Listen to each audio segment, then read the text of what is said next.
अस्सलाम वालेकुम। वीडियो का थोड़ा सा ओवरव्यू काइंडली देख लें, आगे चल के वीडियो का बाकायदा आगाज़ करते हैं। इंशाल्लाह वीडियो आज की जो वीडियो है वो बहुत ज़्यादा इंटरेस्टिंग होगी। काइंडली आप वीडियो को पूरा देखिएगा। नेक्स्ट अभी लगाना है कल असल में ना यहाँ पे हमने थोड़ी सी मशीन में करनी है चेंज, पर्दे लगाने हैं, लाइट कमरे में बचा था। तो जैसे ही विजिट होगा ना, जब विजिट होगा तो फिर उसके बाद सामने का स्टार्ट करेंगे जी, हम अभी कर देंगे। जिस तरह आप कह रहे थे बच्चा चले 4 दिन बस ना बच्चा है। अच्छा आपने कौन सा एग्जाम मेरे का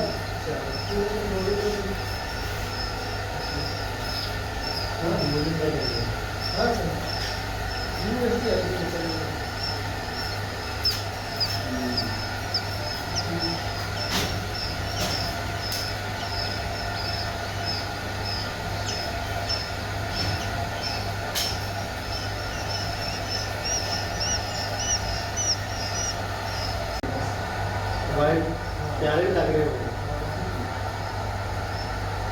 इधर देखो, इधर रखो, इधर रखो भाई साहब, एक फोटो बनाओ।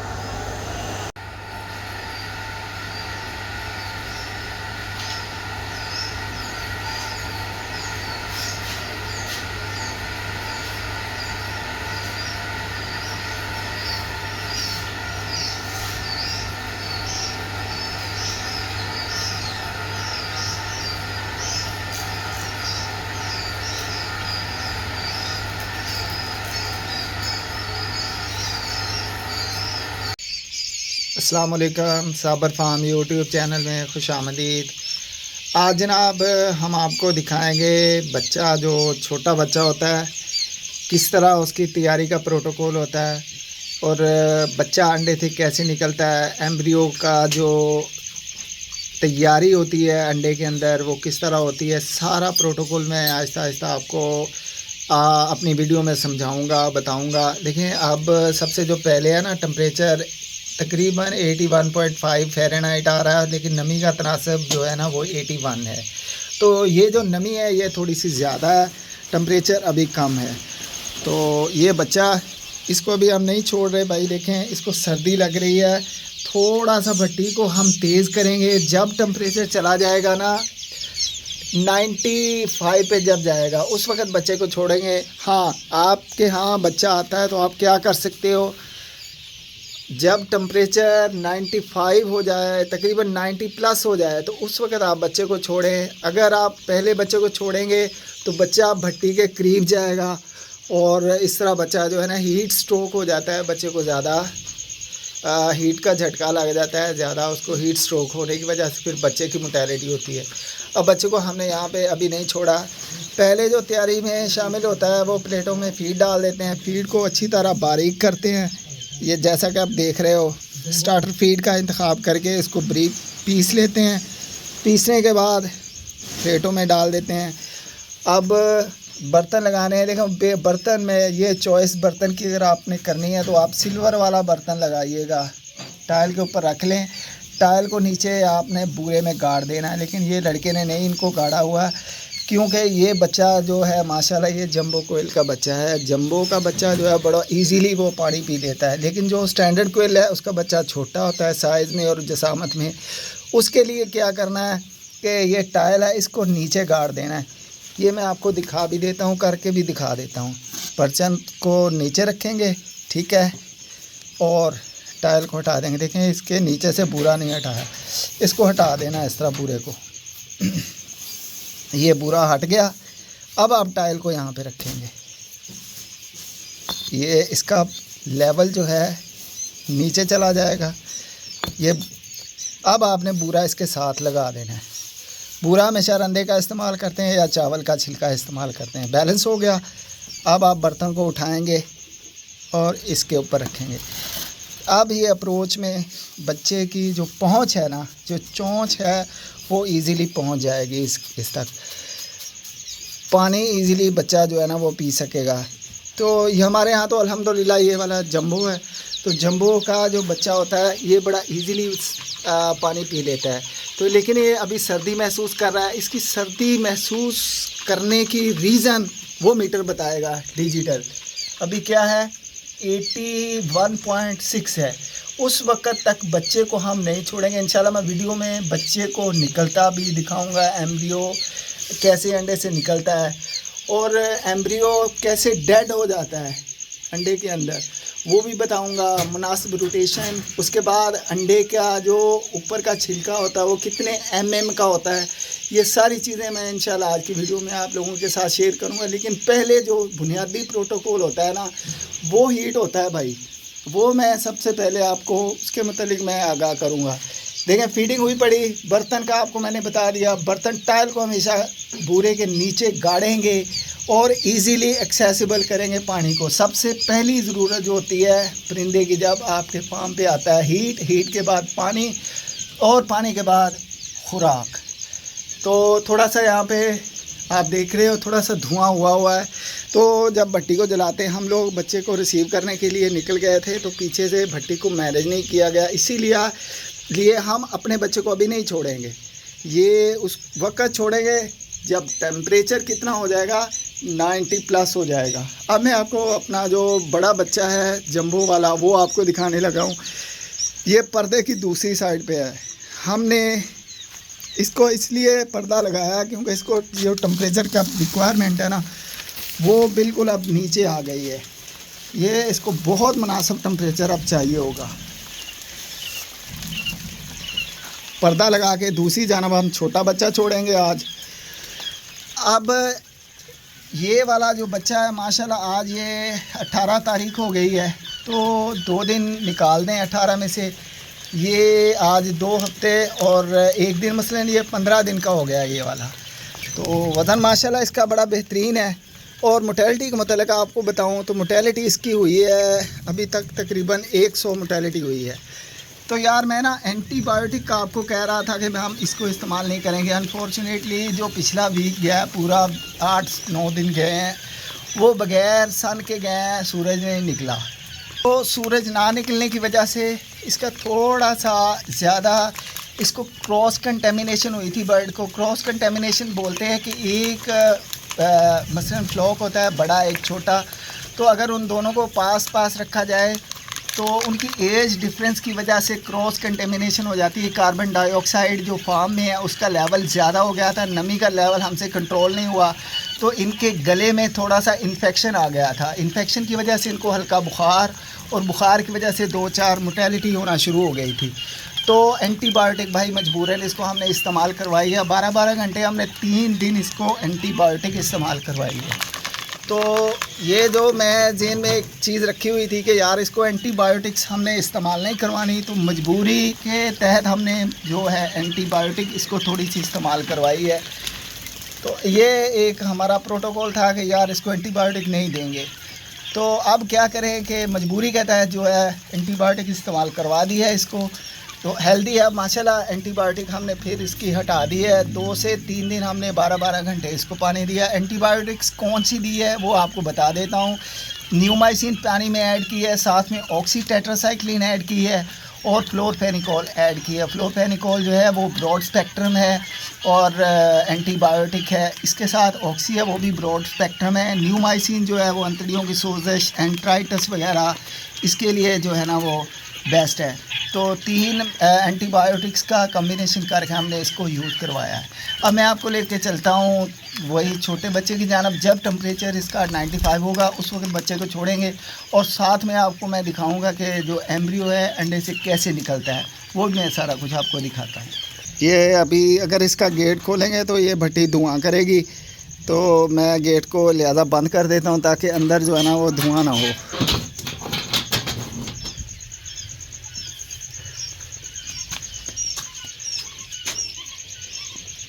ये अभी इसको भी थोड़ा देखें फीलिंग हो रही है ना, ये सर्दी महसूस कर रहा है अभी बच्चा। टेम्परेचर की जान में एक दफ़ा फिर आपको लेके चलता हूँ। कितना हुआ है भाई, ये 85.1 हो गया है। उस वक्त तक नहीं इसको छोड़ना। नमी का तनासब जो कंट्रोल नहीं होगा भाई, ये नवंबर, दिसंबर और जनवरी, इसमें नमी जो है ना इसका तनासब कंट्रोल करना थोड़ा सा मुश्किल रहेगा। तो मेन प्रोटोकॉल है ना वो भाई टेम्परेचर। आप देखिए 85.4 है। तो मैं बच्चे की कंडीशन आपको दिखा देता हूँ।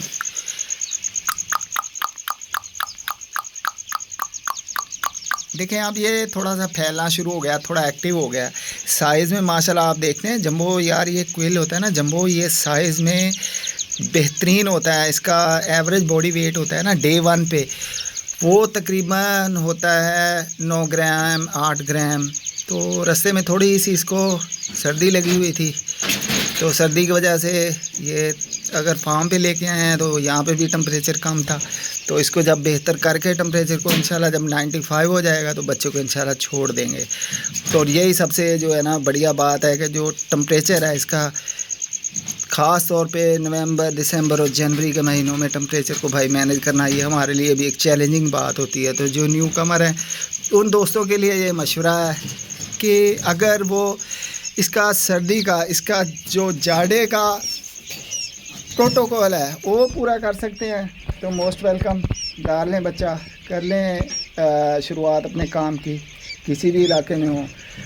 तो ये सर्दी का इसका इलाज है भाई, सर्दी अगर दूर कर सकते हो तो आप इसको डाल सकते हो, लेकिन अगर आप सर्दी को मैनेज नहीं कर सकते तो फिर ज़रा गुरेज़ा रहें, फिर आप जाके अप्रैल मार्च में इस काम को शुरू करें। तो मार्च अप्रैल में जाके इस काम को आप शुरू कर लें, फिर आपका एक्सपीरियंस भी हो जाएगा। तो फिर मैं चलता हूँ वही मीटर की जाना, देखते हैं मीटर को अभी कितना हुआ है भाई। 85.4 हुआ है, पट्टी तेज़ करो भाई। लो जी, ये 100.2 फ़ारेनहाइट हो गया। अब बच्चे को छोड़ देंगे तकरीबन। ये जो टेम्परेचर होता है ना, अब मैं बच्चे को आपको दिखा देता हूँ दोबारा, ये देखें माशाल्लाह अब ये एक्टिव है।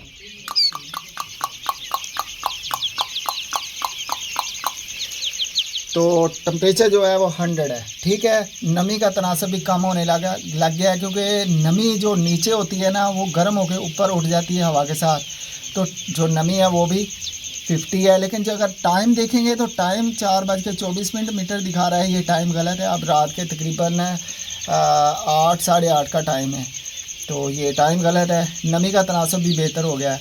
तो अब ये भट्टी चलती रहेगी और मुसलसल 3 दिन आपने टेम्परेचर को 95 प्लस रखना है। और मीटर को कितना दूर रखना है, तकरीबन भट्टी से आपने कितना दूर रखना है भाई, आपने तकरीबन 3 से 4 मीटर दूर ग्राउंड लेवल पे रखना है, क्योंकि बच्चे ने आपने ग्राउंड पे रहना है।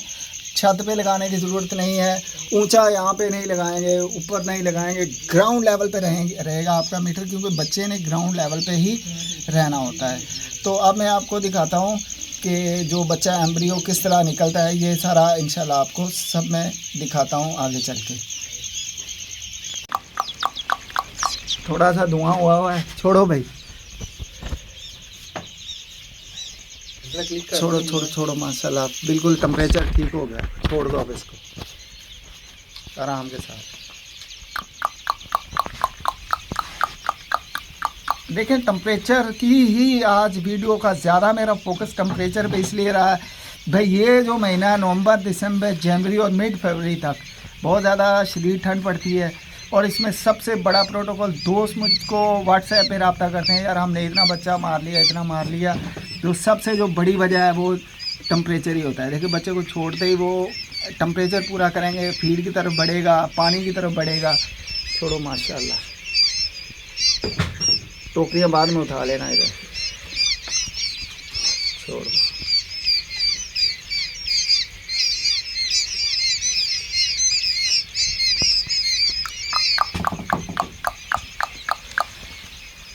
आराम के साथ और चलो।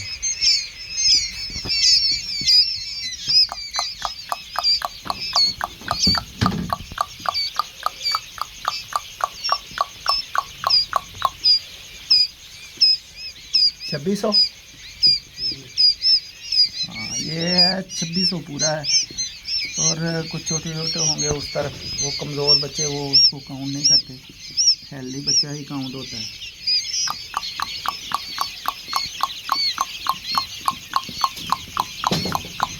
ये थोड़ा सा हल्का सा आपको धुआं जो नज़र आ रहा है, ये इंशाल्लाह आहिस्ता आहिस्ता कम हो जाएगा। जब भट्टी को जलाते हैं ना एकदम से, तो एक दफ़ा तो धुएं नहीं होना होता है, उसके बाद भट्टी जलने शुरू हो जाती है और लकड़ी को ऊपर रखते रहते हैं और ये चलता रहता है। अब मैं आपको दिखाता हूँ एम्ब्रियो किस तरह निकलता है। अब मैं दिखाने लगा हूँ कि जब एम्ब्रियो एग शेल से निकलता है तो वो थोड़ा सा गीला होता है। अब मैं थोड़ा सा आपको बता देता हूँ, कंपैरिजन कर देता हूँ जो मुर्गी के अंडे के शेल की मोटाई और जो क्वेल के एग के शेल की मोटाई वो कितनी होती है। जो बटेर का अंडा होता है उसके एग शेल की जो मोटाई होती है ना, वो 13 से लेके 16 होती है। बहुत बारीक छिलका होता है और अंदर एक झिल्ली होती है। और मुर्गी का जो अंडा होता है उसकी छिलके की मोटाई जो होती है वो 33-35 होती है। तो ये इसमें फ़र्क होता है। अब देखिए, कमज़ोर जो एम्ब्रियो होता है ना, जो कमज़ोर बच्चा होता है, तो उसको निकलने में थोड़ी सी मुश्किल होती है अंडे में से। और जो हेल्दी वाले होते हैं उनका एग शेल भी हेल्दी होता है, और जो एम्ब्रियो जो बच्चा होता है वो तैयार, वो हेल्दी होता है, वो बड़ी जल्दी के साथ अंडे के छिलके को तोड़ के बाहर निकल आता है। हाँ, अगर फीड के अंदर कैल्शियम की मिकदार ज़्यादा हो, जो फीड हम अपने क्वेल ब्रीडर को दे रहे होते हैं उसमें अगर कैल्शियम की जो क्वांटिटी है वो ज़्यादा होगी तो एग शेल ज़्यादा स्ट्रॉन्ग होगा। तो उसके नतीजे में भी बाज़ दफ़ा ऐसा हो जाता है कि वो एग शेल नहीं टूटता, तो बच्चा कमज़ोर होने की वजह से अंदर ही वो एम्ब्रियो वो डेड हो जाता है। तो ज़्यादा मोस्टली जो रीज़न सामने आती है, देखिए ये कमज़ोर है, तो कमज़ोर जो एम्ब्रियो होता है वो एग शेल को तोड़ के बाहर नहीं निकल सकता। तो रोटेशन अगर देखें तो मुनासिब रोटेशन 1 घंटे के बाद रोटेट करते हैं अंडे को। हर 1 घंटे के बाद 24 घंटे में 24 बार ये रोटेट होता है ताकि ये स्टक ना हो जाए एम्ब्रियो एग शेल के अंदर।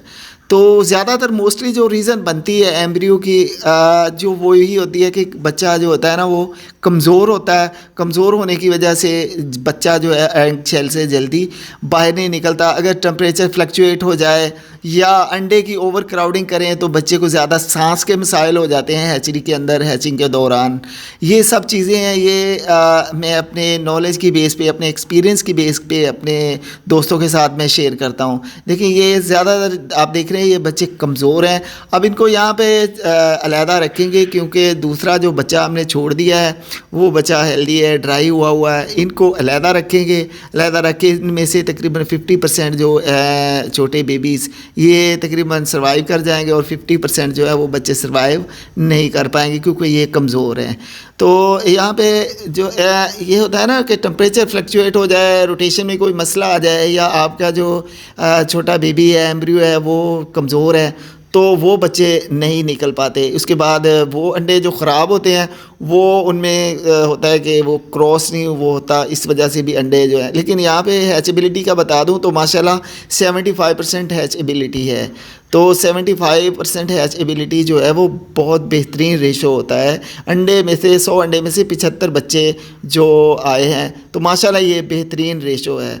तो अगर आप लोगों को ये मेरी वीडियो, मेरी कावश भाई अच्छी लगे तो काइंडली मेरी वीडियो को लाइक कीजिएगा, भरपूर कमेंट्स कीजिएगा। कोई पूछना हो, कोई इन्फॉर्मेशन लेनी हो तो आप कमेंट सेक्शन में जाके पूछ सकते हैं। और मेरा हौसला बढ़ाने के लिए और ऐसी ही इन्फॉर्मेटिव वीडियो देखने के लिए आप मेरे चैनल को सब्सक्राइब कर सकते हैं। तो मेरी वीडियो को मुकम्मल देखने का वो दोस्त जो मेरी वीडियो को मुकम्मल देखते हैं उनका बहुत सारा शुक्रिया, उनकी बहुत नवाजिश। तो आज की वीडियो को मैं यहीं पे इख्तिताम करता हूँ। इंशाअल्लाह मिलते हैं नेक्स्ट वीडियो में किसी नए मौजू के साथ, किसी नई इन्फॉर्मेशन के साथ। अल्लाह हाफिज़।